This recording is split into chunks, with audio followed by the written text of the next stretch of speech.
तो hello guys, तो कैसे हो आप लोग। तो ये वीडियो है अति महारथी कर्ण पार्ट 1। ये पार्ट 1 है। इसमें मैंने आपको 5 पॉइंट बताए हैं और जो पार्ट 2 आएगा वो इससे भी ज़्यादा अच्छा होगा और उसमें बहुत ही ज़्यादा मेन पॉइंट है।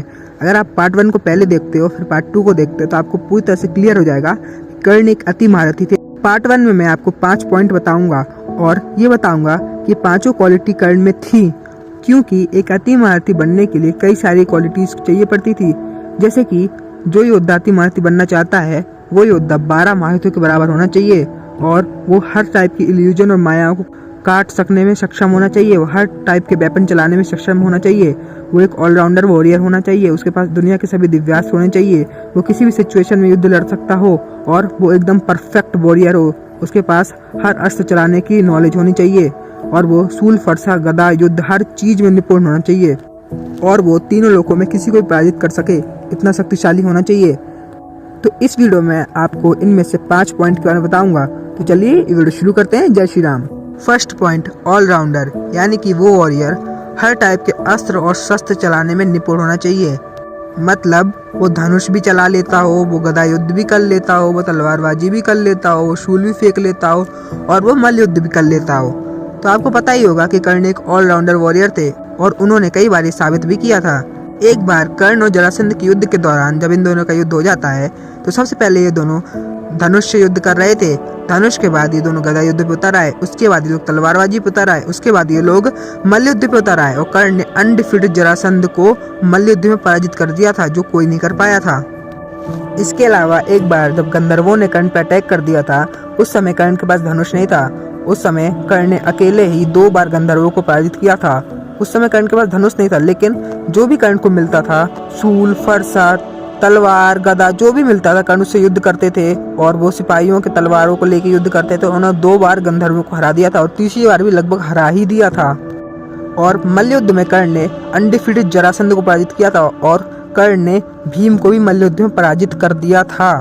और इसके अलावा एक बार तलवारबाजी में कर्ण ने दुनिया के 3 सबसे शक्तिशाली तलवारबाजों को अकेले पराजित कर दिया था।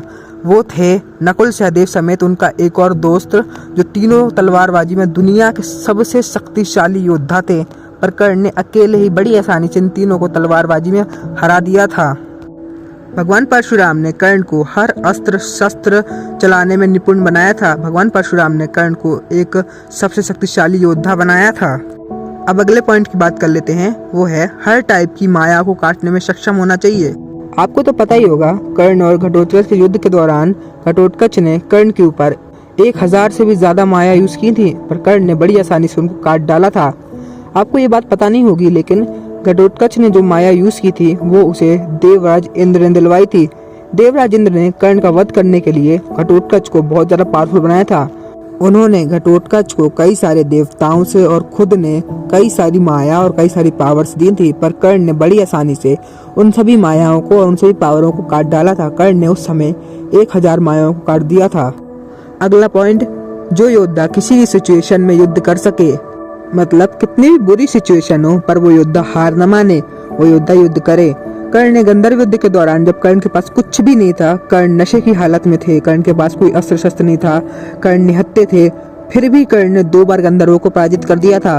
कर्ण अपनी जगह से तस से मस नहीं हुए थे, लेकिन अपने मित्र को बचाने के लिए कर्ण को युद्ध से पीछे हटना पड़ा था। कर्ण ने वहाँ अपने लिए युद्ध से पीछे नहीं हटे थे, अपने मित्र के लिए हटे थे।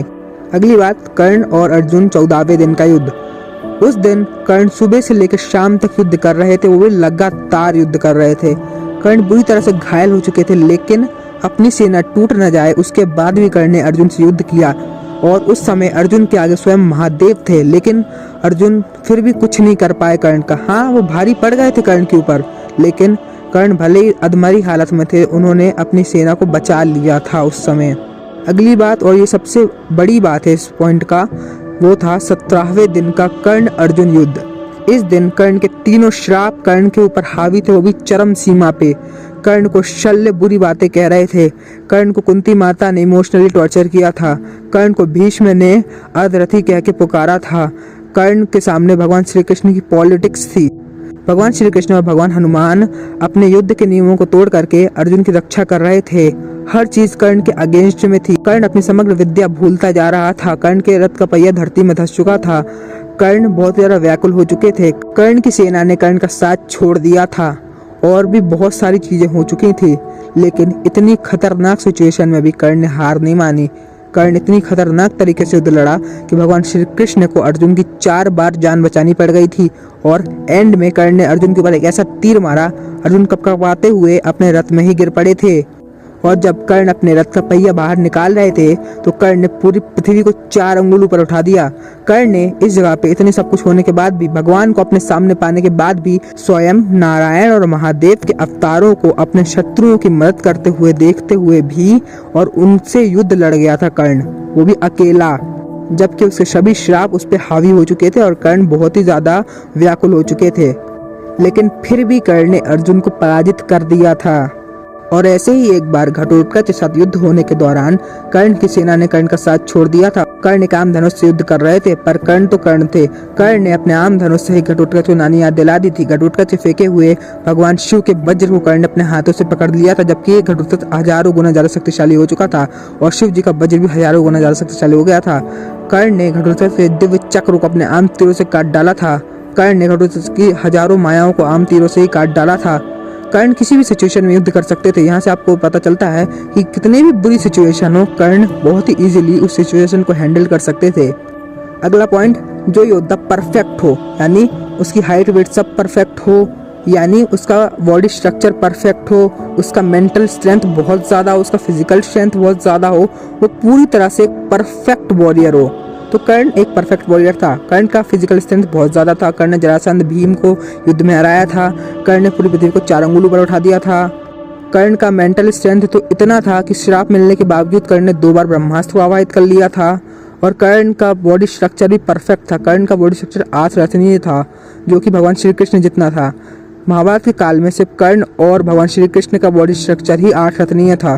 अगला पॉइंट और इस वीडियो का लास्ट पॉइंट, जो योद्धा तीनों लोकों में किसी को भी पराजित कर सके। ये बात मैं नहीं कह रहा, ये बात स्वयं भगवान श्री कृष्ण ने कही थी कि कर्ण इस तीनों लोकों में किसी को भी पराजित कर सकता है, यहाँ तक कि अमर देवताओं को भी कर्ण पराजित कर सकता है।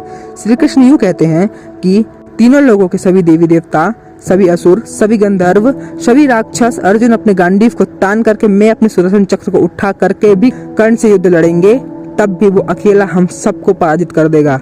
जिससे हमें पता चलता है कर्ण तीनों लोगों को, सभी देवी देवताओं को पराजित कर सकता था। कर्ण इतने ज्यादा शक्तिशाली थे, स्वयं नारायण के अवतार ने यह कह दिया था कि मैं खुद कर्ण को पराजित नहीं कर सकता। तो इस वीडियो के बाद इस वीडियो का पार्ट 2 आने वाला है। तो आपको ये वीडियो कैसी लगी कमेंट सेक्शन में बताइए। जल्दी से जल्दी इस वीडियो को शेयर कर दीजिए, इस वीडियो को लाइक कर दीजिए और जल्दी से जल्दी 1000 सब्सक्राइबर पूरे कर दीजिए। जय श्री कृष्णा, हर हर महादेव।